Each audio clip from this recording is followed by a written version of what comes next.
How do you put yourself in the right mind space to explore some of these really difficult topics? I think a lot of it's preparation, and then once it happens, it's mostly fueled by sort of adrenaline, I would say. I really deeply care about getting to like the root cause of some of these issues because I think so often people in positions of power are let off the hook. So I really care about holding their feet to the fire, and it translates into like a lot of energy the day of. So I never find myself like, funny enough, I usually drink a lot of caffeine leading up to the interview.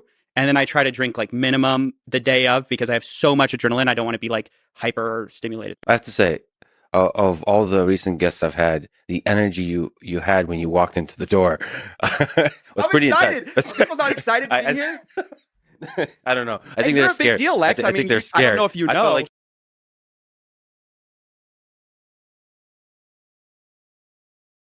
US, Australia, and Ireland. Fees and terms and conditions apply.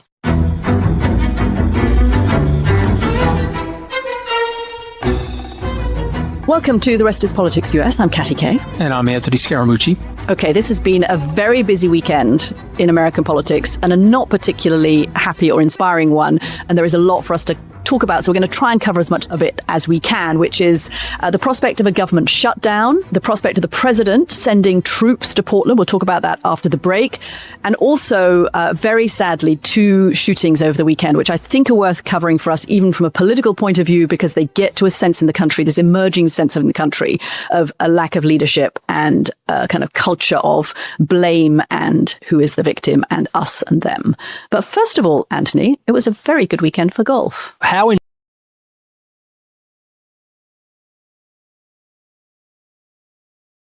My specific desk started to make enormous amounts of money, which was like, it was really crazy for me. I was like super young, and like some of the guys I was working with, like pretty crazy guys, and they started getting like really big for their boots. And one of the guys immediately got one of their secretaries pregnant, like within like a week.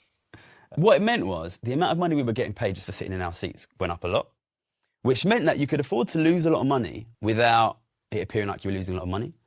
So, for example, if you're making 100 grand a day for the bank, just for sitting in your seat, you can afford to lose 100 grand a day on bad bets and not actually be officially losing money.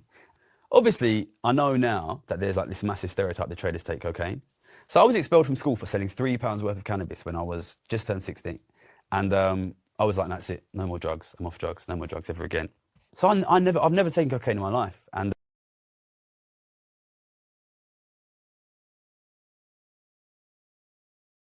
a trader, Donald Longiel, was alarmed that his former employer, hedge fund giant SAC Capital, was named.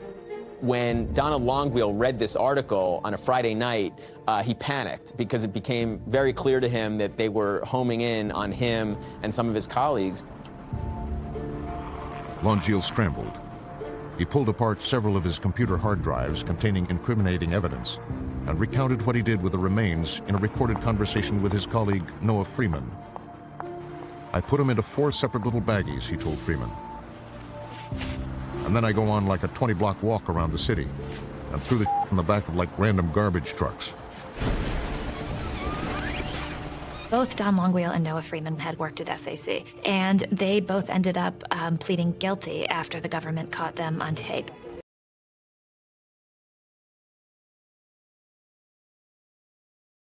8 criminal charges in total against Sam, which include wire fraud on both lenders and customers, conspiracy to commit wire fraud on both groups, conspiracy to commit both commodities and securities fraud, as well as conspiracy to commit money laundering. He faces a maximum 115-year sentence if convicted.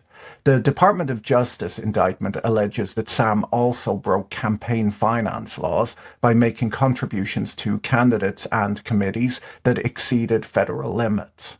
And we'll cover that point near the end of the video. Now, while the SEC can only issue civil charges, they are accusing Sam Bankman-Fried of orchestrating a multi-billion-dollar fraud that began the day he launched his exchange and continued at his personal direction until its collapse last.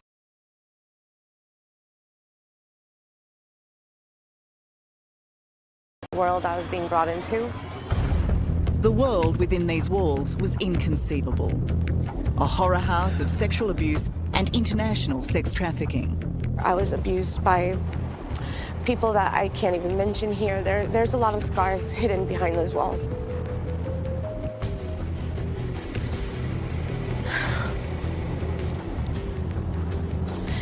It should be ripped down. It should be burned to the ground. Some of my worst memories are from this place.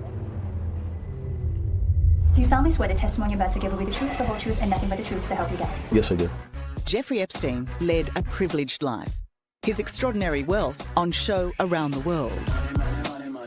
He had his own fleet of planes, a private island, ranches.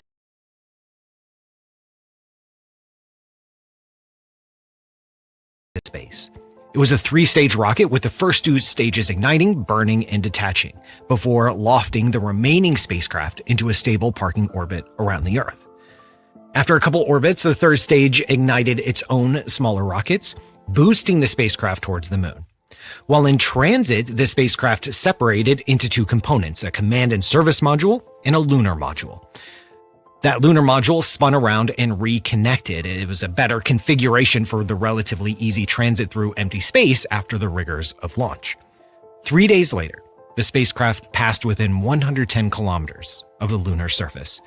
2 more burns put it in a stable orbit around the moon. The lunar module detached and arrived on the surface where 2 astronauts, Neil Armstrong and Buzz Aldrin, spent 21 hours and 36 minutes on the moon.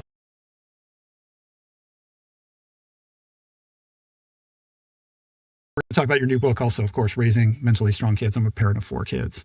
This is very interesting to me.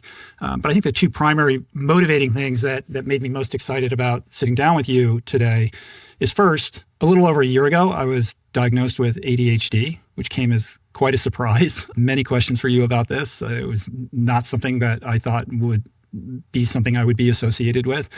The second is that my mother is currently in the throes of dementia, obviously a quite devastating situation, as you know all too well. And so I want to learn as much as I can about how to help her, how to help my dad, as you also might imagine, is in a very challenging situation. And of course, to do everything I can to avoid a similar peril for myself. And as much as that might sound like I'm trying to make this about me, I'm actually not. Maybe a little bit with the ADHD part, but when you consider the statistics.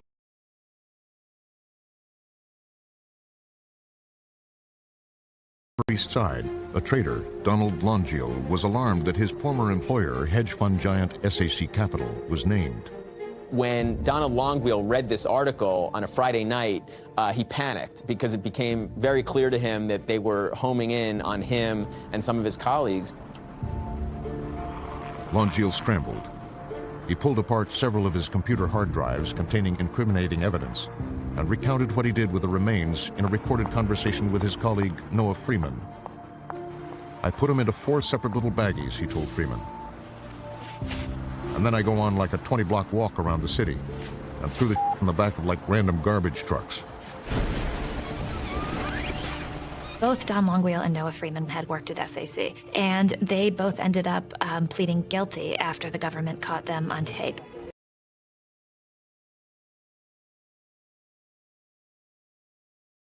East Side, a trader, Donald Longiel, was alarmed that his former employer, hedge fund giant SAC Capital, was named. When Donald Longwheel read this article on a Friday night, he panicked because it became very clear to him that they were homing in on him and some of his colleagues. Longiel scrambled. He pulled apart several of his computer hard drives containing incriminating evidence and recounted what he did with the remains in a recorded conversation with his colleague, Noah Freeman. I put them into 4 separate little baggies, he told Freeman. And then I go on like a 20-block walk around the city and threw the in the back of like random garbage trucks. Both Don Longwheel and Noah Freeman had worked at SAC, and they both ended up pleading guilty after the government caught them on tape.